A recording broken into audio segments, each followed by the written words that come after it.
welcome to the Post-Play Party, where we talk about what happened on today's episode of The View. Hi guys, so we're talking about today's episode, which is Tuesday, 18 March 2025, where we had Chuck Schumer on the show.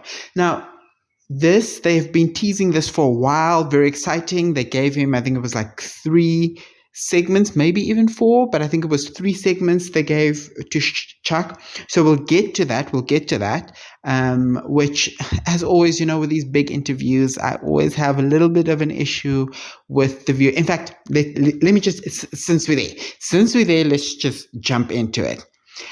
I've always felt that what The View really does poorly when it comes to the interviews is that they are so strict on everybody gets to ask a question and we've got to stick to our time.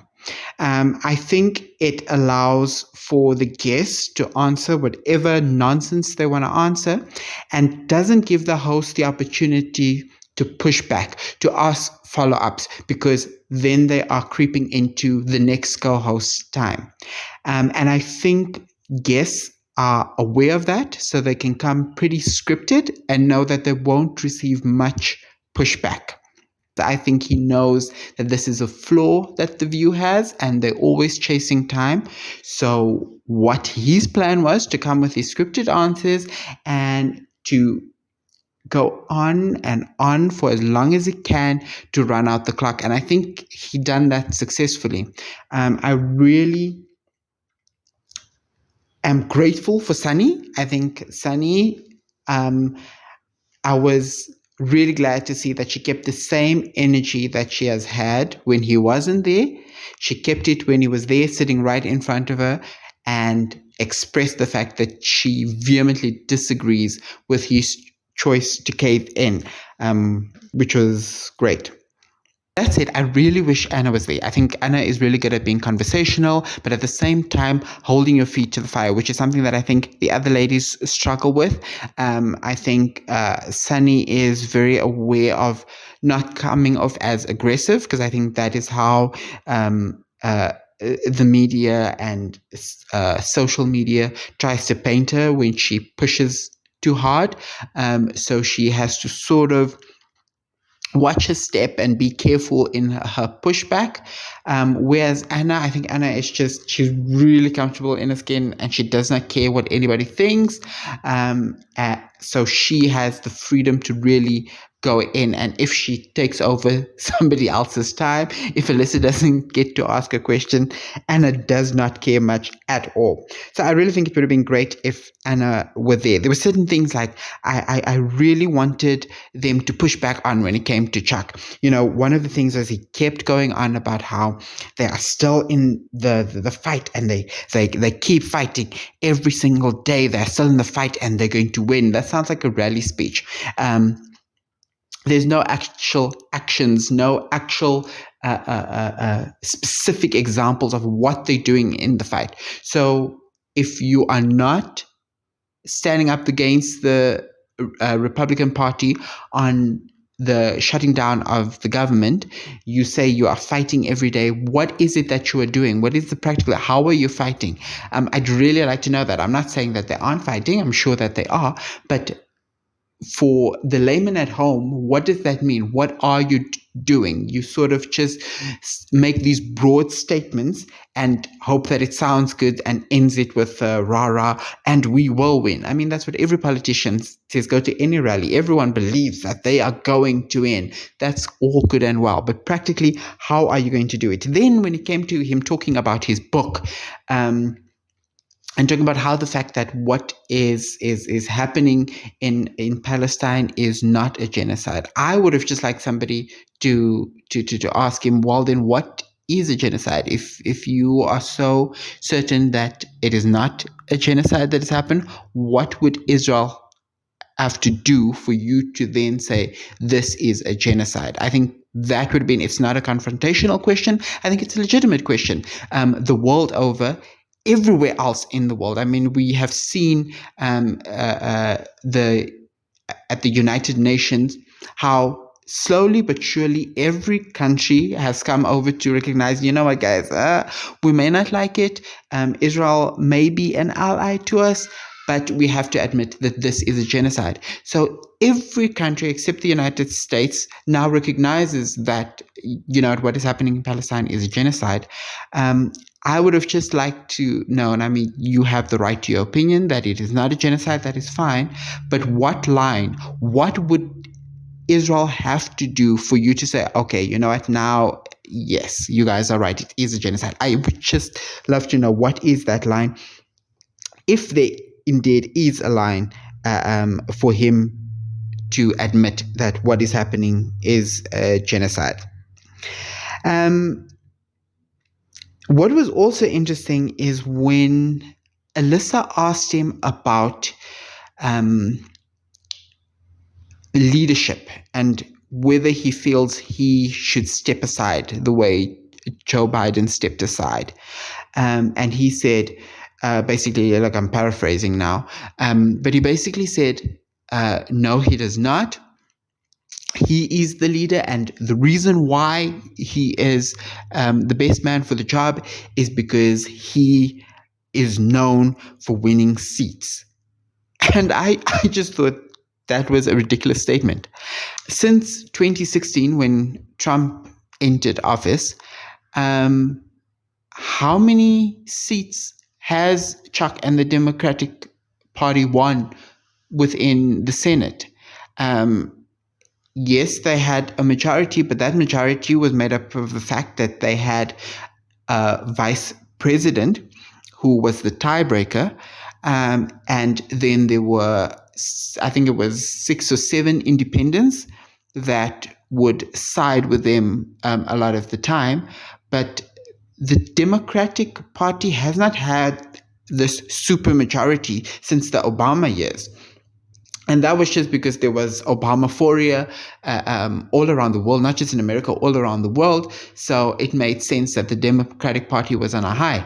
But since 2016, when Trump entered the arena, the Democratic Party has not had some large majority. When they've held a majority, it's been a slim majority, and with the help of independents. So I don't know what is this that is tapping himself on the back for. He mentioned something about 2004, 2005. Sir, please give me a break. Politics has changed since then. The entire political system, the way in which people vote, assess, and the way in which people align themselves has completely changed since 20 years ago. What are you talking about? So things like that, I really would have enjoyed some follow-up questions, some pushback, and cut him off. We get it. It's a live show. And you want to give your guests the respect, but when they're going on and on and on, cut them off. It's not a podcast where you can speak for 5 hours.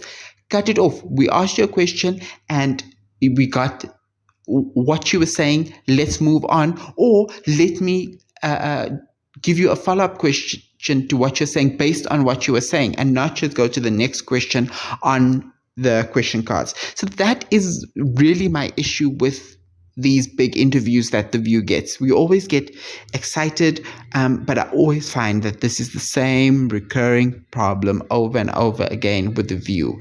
Let us get comfortable with taking over somebody else's time. Then, oh, well, I guess Sarah doesn't get to ask her question, or Whoopi doesn't get to say her say. I mean, Whoopi never has a legitimate question to ask, if we are being honest. Which, speaking of, just backtracking to the beginning of the show, Chuck Schumer was fresh in my mind, so I just wanted to get that out. But just going back to the beginning of the show, where they were talking about democratic leadership, Whoopi, as usual, had nothing to add. She agreed that the democratic power, the power of the Democratic Party is with the people, and they don't need a leader. They don't need to wait for a leader or whatever vague statements it was that she made. But what I was thinking as she was talking, sorry guys, if my thoughts are like all over the place, this is the first time I'm doing it. So please bear with me. Hopefully I'll get better at this and get better at expressing my views in a more concise and a more methodical manner. But right now I'm just, I just watched the show, so I'm just basically downloading the information and what stood out for me from the show.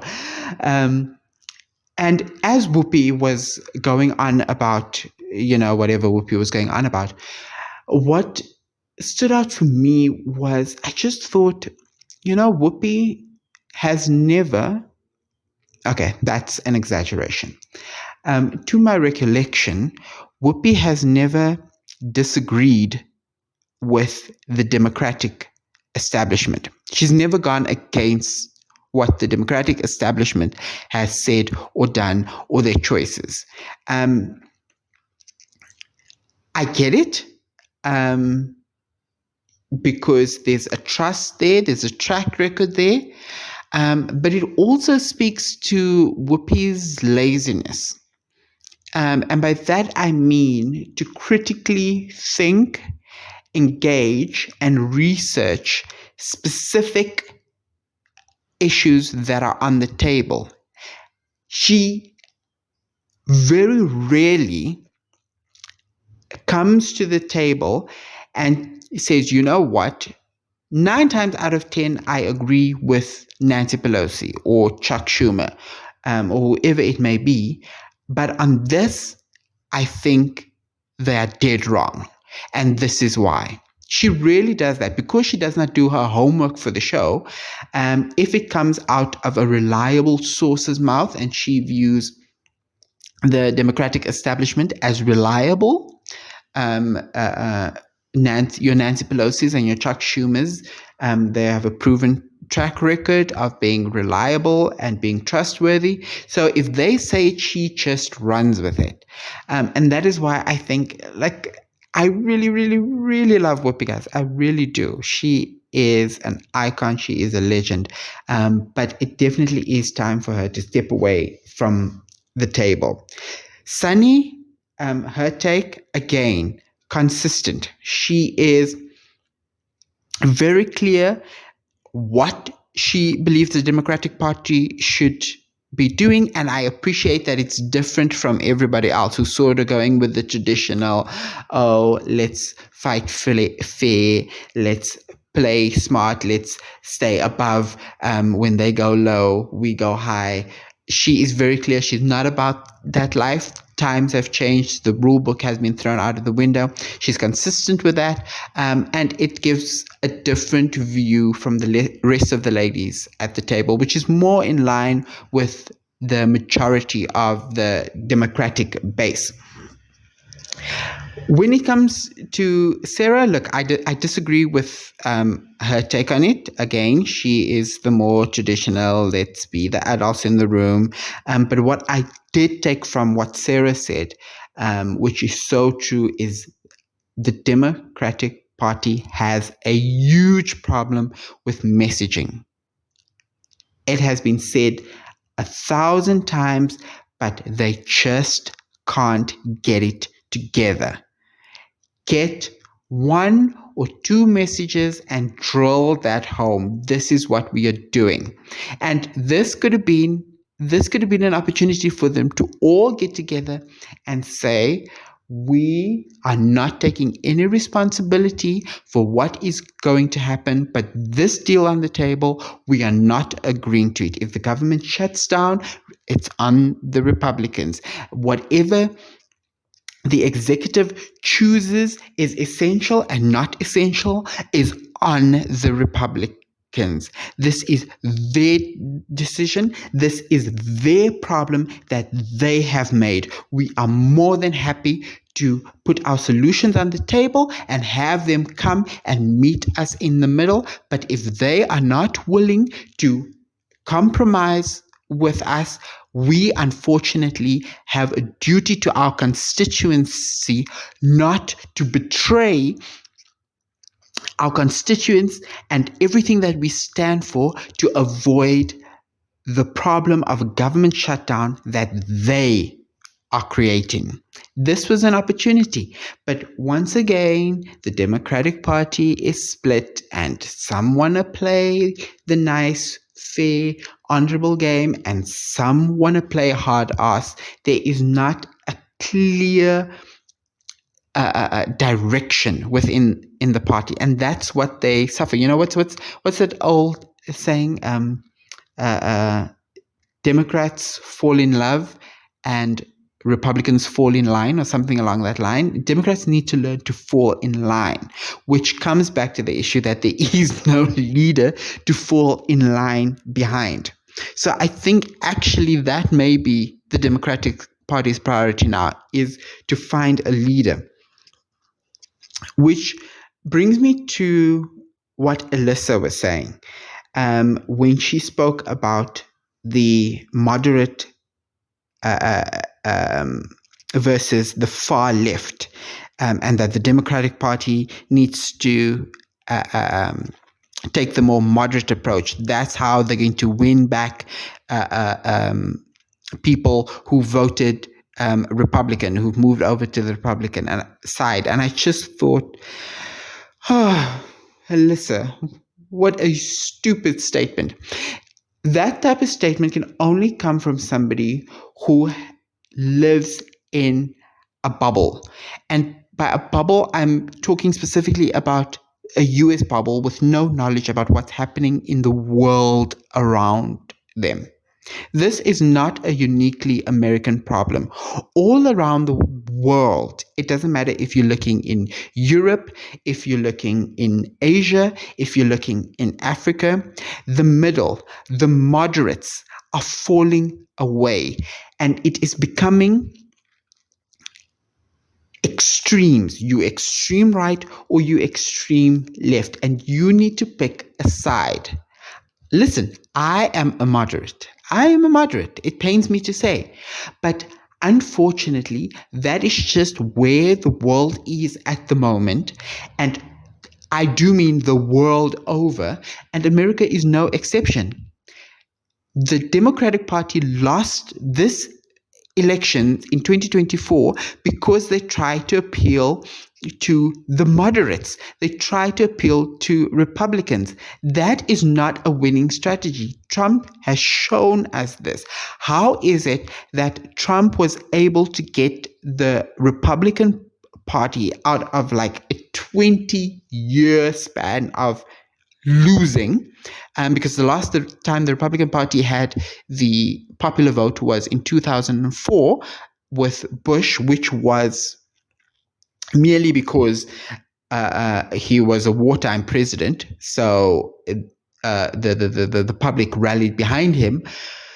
But be that as it may, it's been 20 years since they had the popular vote, and Trump was able to get the popular vote back, not by appealing to moderates, not by appealing to moderate Democrats and bringing them over, by taking the entire Republican Party to the extreme. In 2016, when he won, he did not win the popular vote because the entire Republican Party had not fallen in line with his extremist views. Now, in 2024, the reason he could pull it off was because the entire Republican Party fell in line with the extremist MAGA agenda. And it was clear, and it was a winning strategy for the popular vote. Similarly, the Democratic Party cannot keep chasing this elusive middle ground. It's not going to happen. It is a world of extremes, and you need to go with the extreme progressives. I don't agree with a lot of the things the extreme left stand for and believe in. I don't. But in order for the Democratic, if they are thinking strategically on how they could win the next election, they have to redirect to a more extreme stance. And that is just the way the world works. Look it up. Look anywhere in the world. That is where we are. And those of us in the middle will have to assess which extreme we are willing to go with. But then you have your base galvanized, motivated to get out there and not only vote for you, but to convince their friends, their families, why you are the party to go with. And that is how you win elections in this era. It's unfortunate, it's not right, but that is the reality of the situation. And that is what the Democratic Party is not waking up to. And they listen to conservatives, whether it's people like Alyssa, or they listen to establishment Democrats that are still talking about what they achieved in 2004. Why is Chuck Schumer talking about what he did in 2004? It's 20 years ago. The landscape has changed. So that for me was just what I took from that whole segment. But I just have to say, one of the throwaways that Alyssa said was that she is one of the Republicans. She something along the lines of no Republican has been more critical of the Republican Party than she has. I thought that was hilarious because we don't even have to look far. We don't even have to go and speak about Republicans on cable television or people within the Republican Party who have stood up and left the party. We don't have to go far. If we just look at the table, I wanted to be like, excuse me, ma'am, have you met Ana Navarro? Like, I don't think you are anywhere near as critical as Ana Navarro is of her own party. So I just thought that was hilarious of Alyssa to even try to claim. But anyway, that was the show today. I mean, the last segment was the guy from The Chosen, which, listen, I want to be like Whoopi. You know what Whoopi does?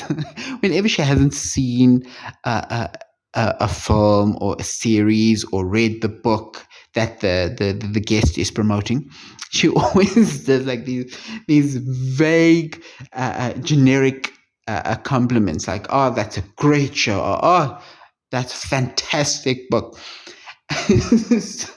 So I want to be like Whoopi, because I know Whoopi hasn't seen The Chosen. I want to be like Whoopi and say, "Oh, it's a fantastic show." But the truth is I've always meant to watch it, but I haven't gotten around to actually watching The Chosen. So I don't really know much about the actor.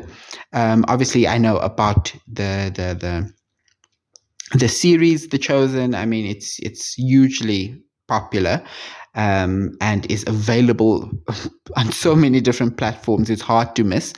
I just haven't got around to watching it, but that was a cool little segment. I mean, nothing.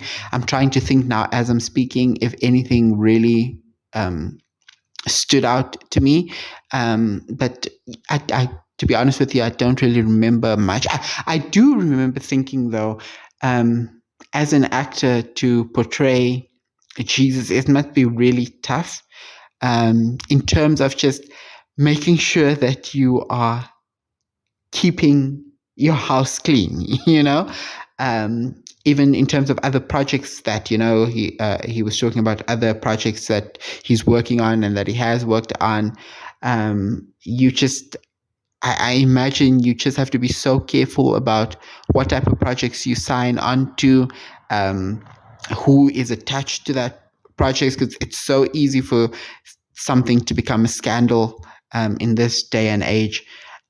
So yeah, that was the only thing that I thought about as I was watching that, but I can't say I really remember much or have any major takeaway on that. But yeah, that was the show today. I enjoyed it. Like I said, I really wanted to squeeze more out of the interview with Chuck. I really think it could have been done better, but I do understand that with the time that they allocated, and with 5 co-hosts all having to get their piece in, and with a seasoned politician who is used to just rambling on and on and on about nothing, that they sort of stuck between a rock and a hard place. But if I were producing that show, if I were Brian, I would have a chat with the ladies and be like, you know what, guys, if you feel like there's a follow-up, if you feel like there's something you want to dig deeper in on, go for it. And if that means one or two of the other co-hosts don't get their questions in, so be it.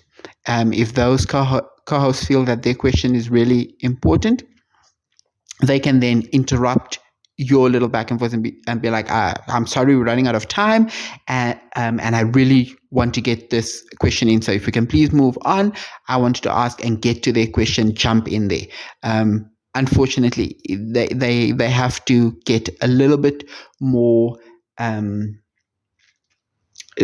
strategic and aggressive. By aggressive, I don't mean by attacking the guests or trying to do gotcha questions. By aggressive, I mean aggressive about the time. If you need more time, take more time. If you feel someone else is wasting time that you could better use, interrupt that person and take the time. That's what I mean by being aggressive, not by attacking the guest. You know, Barbara Walters built that house, and it was very important to her that every guest is treated like a guest in your home. And yes, there'll be tough questions, but no one should ever feel attacked. So I'm not suggesting that in the least. Please don't misconstrue misconstrue my words. Yeah, but that was my takeaway. What was yours?